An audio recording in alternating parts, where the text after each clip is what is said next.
if somebody's not performing, there could be a lot of reasons for that. That could be you weren't clear about expectations as a manager. It could be you were crystal clear, they didn't hear it. That's a communication breakdown often. So whether you solve that with a performance management intervention or some other means is one thing. But let's take even a further step back and look at how do we motivate people to want to work for us? How do we get people to want to follow us?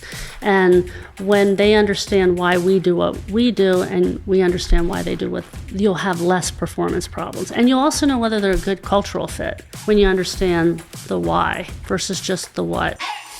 You're listening to Stories from the Top, an inside guide to better business development.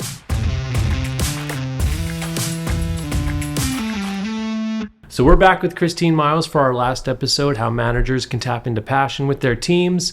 Christine, for those who don't know you, can you just give us a quick intro again to who you are and what you do? Sure. I'm Christine Miles. I feel like I'm being like I'm on the witness stand. Christine Miles, CEO and founder of EQuipt. I did not do it, officer. The listening path is really the path to understanding. It's how you show up to listen, to understand, and learn every aspect of communication on the corporate side. Great. So in this series, we've been talking a lot about listening, and today we just want to focus more on the managers, trying to evoke that passion out of their team through listening, not coaching and over repeating the same message or whatever, trying to pound passion into someone. How do you coach that out of someone through listening? So why don't you give us a little intro to how that works? Yeah. So I'm not the first person to say this. The first person I remember saying this was Oprah, so it must be true. So just so I'm clear. I was in an auto accident when in my late 20s, and in my 30s I spent some time watching daytime television as I was in a neck brace. But she said, everybody has a story. We just don't know it. What is your story, And we know this as soon as we start, talking to somebody, but we don't tend to go back far enough to really get their story from the beginning. So when I say tapping into passion and purpose, I mean learning to listen to yourself to get your own story, as well as to listen to your employees, because when you know why somebody does something rather than just what they do, you're going to motivate them in a totally different way.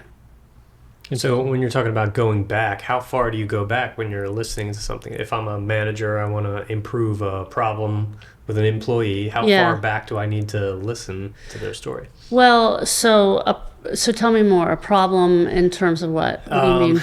I don't know. If an employee is not meeting their standards or their goals, I guess you're saying I want to listen a little bit of background before this problem so I can better understand the context? For sure. So if somebody's not performing, there could be a lot of reasons for that. That could be you weren't clear about expectations as a manager. It could be you were crystal clear, they didn't hear it. That's a communication breakdown often. So whether you solve that with a performance management intervention or some other means is one thing. But let's take even a further step back and look at how do we motivate people to want to work for us? How do we get people to want to follow us? And when they understand why we do what we do and we understand why they do what, you'll have less performance problems. And you'll also know whether they're a good cultural fit, by the way, when you understand the why versus just the what. So that's really learning to understand the purpose and reason people do what they do. And so I'll share this story. We talked on the last episode about a company that we worked with for many years, Tozier Energy, that was part of Train. And one time I was coaching, this was earlier, just their customer service reps. They were all women, except for one, in their mid to middle 20s, I guess, 20, 25, 28. And I looked at them, they're going up on roofs, they're like, it's a dirty job, HVAC, it's not always glamorous. They loved what they were doing. So I'm sitting there and I'm like, what is this that these women that are dressed very nice, they want to go up on roofs? I didn't get it. And I looked at them and I go, like, what do you like about this? And I thought, I thought they'd say they treat us really well because they did. They pay us really well, they did. They said, I like helping people. So one at a time, I asked all four of them separately. The answer was the same. I like helping people. And I'm like, what do you mean you like helping? I help people. I'm a coach. I was a therapist. And I went, oh, help means I help the customer get out of, deal with a crisis in their building. I help them get a better deal. Help meant a lot of different things, but help was at the core of why they were showing up. It wasn't like, I love HVAC. not that they didn't, but why they loved helping. And I went back to their, at the time, very middle-aged white managers who said, I said, what do you think it's in it? Why do you think they love this work? And they said, well, we treat them well, we blah, blah, blah. And I go, nope. How about if I told you it was this? And they went, what? What? I said, you tap into that, retention is not going to be a problem. So that's what we started to work on, was it's not just about incentivizing them towards that, it's understanding that when they're helping, they're winning.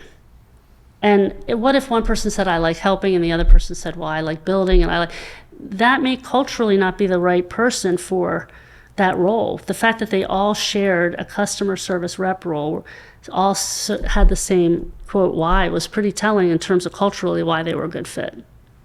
So it's almost that through listening carefully, you can uncover levers that will engage passion, and then you kind of socially, not I don't want to say socially engineer, but you can set up a culture that's right, will benefit what is actually driving them instead of what you're guessing is driving them, or what on paper is driving them. Yeah, I was out. Yeah, because paper doesn't really work, does it?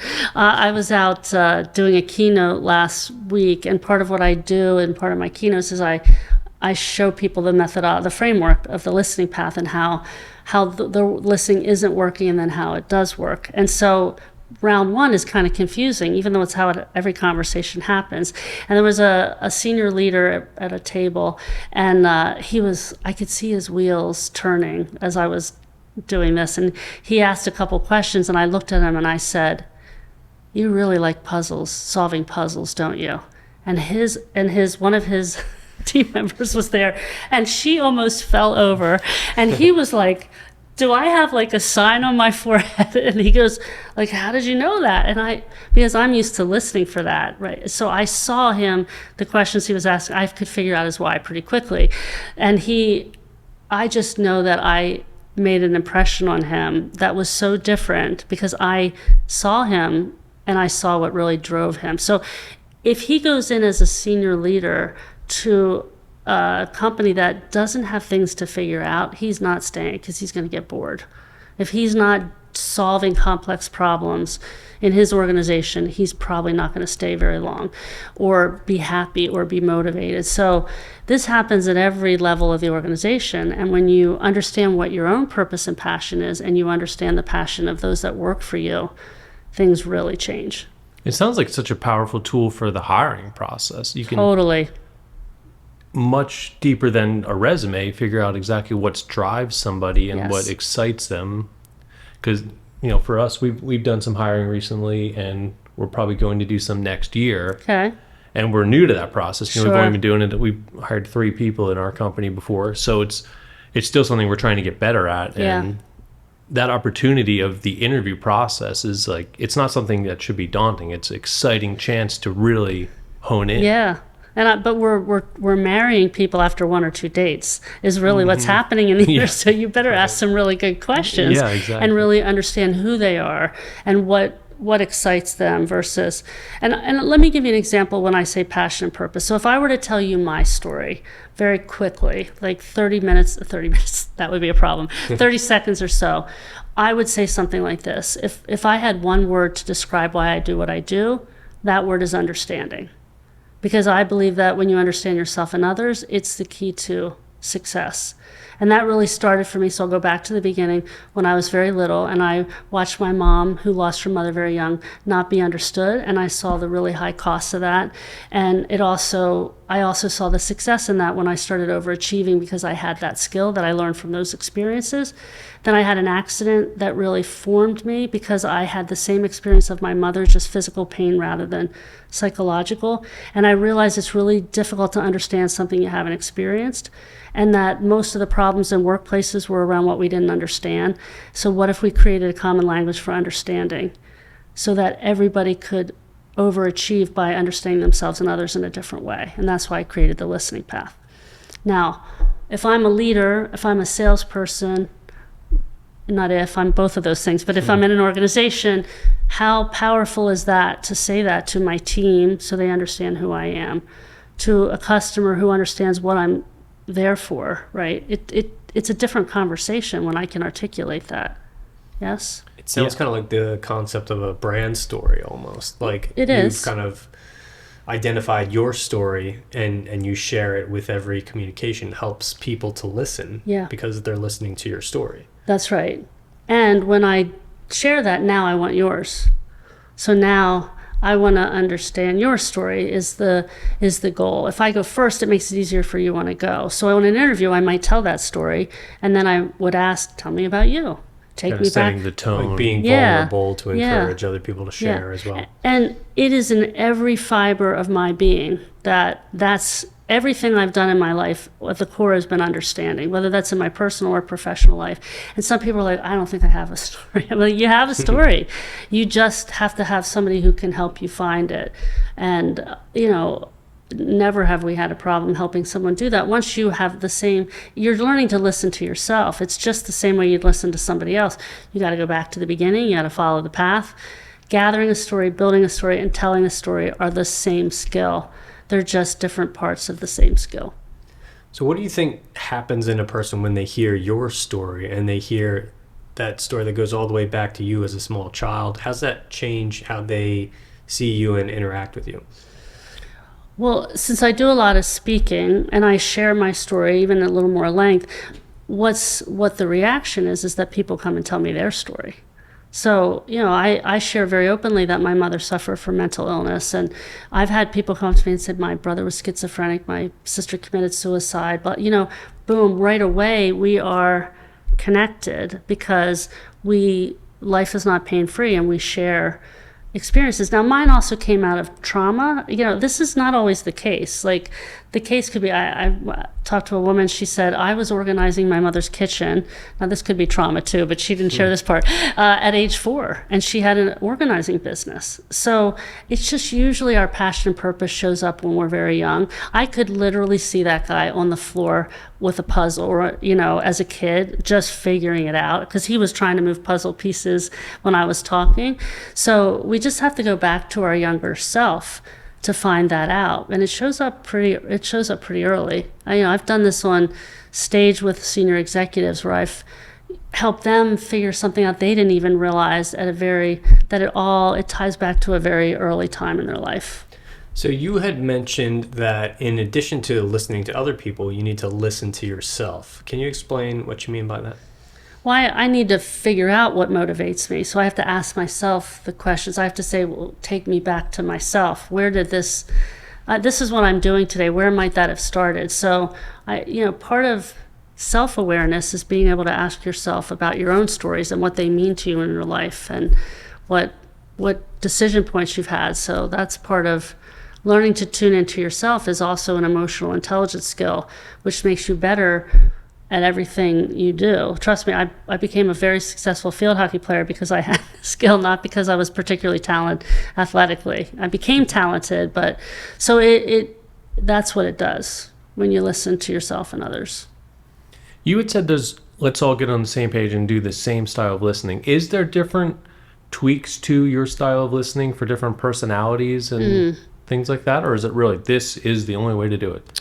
So the process is the same for everybody, but it's like music, and you play the notes of the piano differently. That's what makes the song style different. But the key is that the only way to get good at something is to do it the same way every time. So there's a foundational process, and there's 3 steps in that foundational process that need to be done the same, in the same order.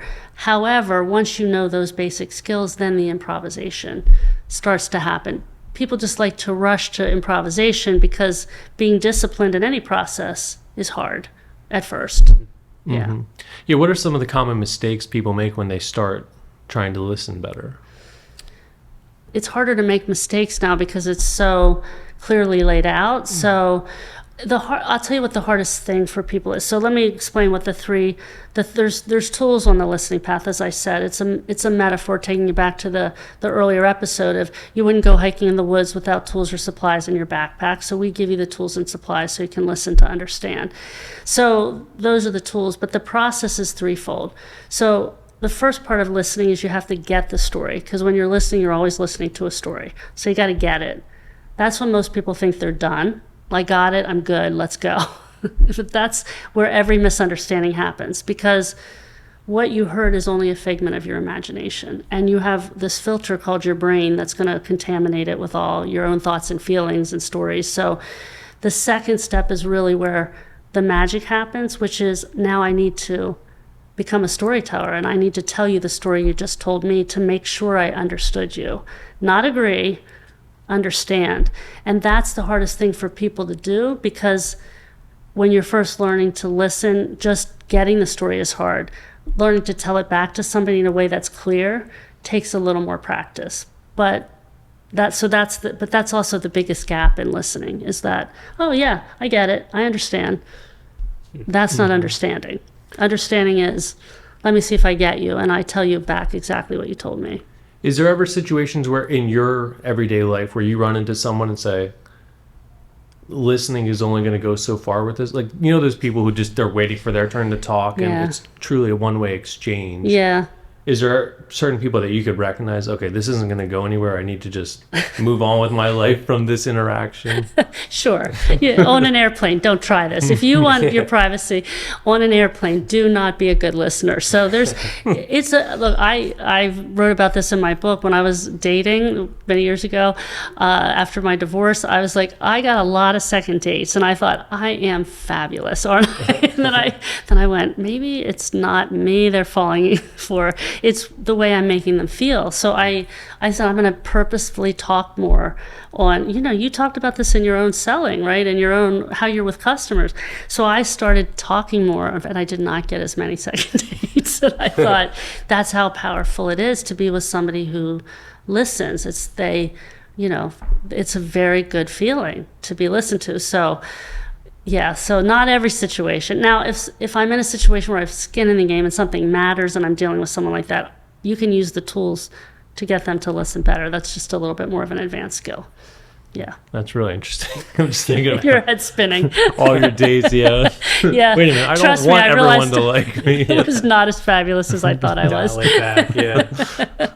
Yeah. Well, yeah, I think that's pretty much it. What's the best way to get a hold of you or learn more if anyone's interested in taking their listening game up? Yeah, people can come to thelisteningpath.com. They can find me at Christine Miles Listens. They can reach out to me personally, 484-252-1593.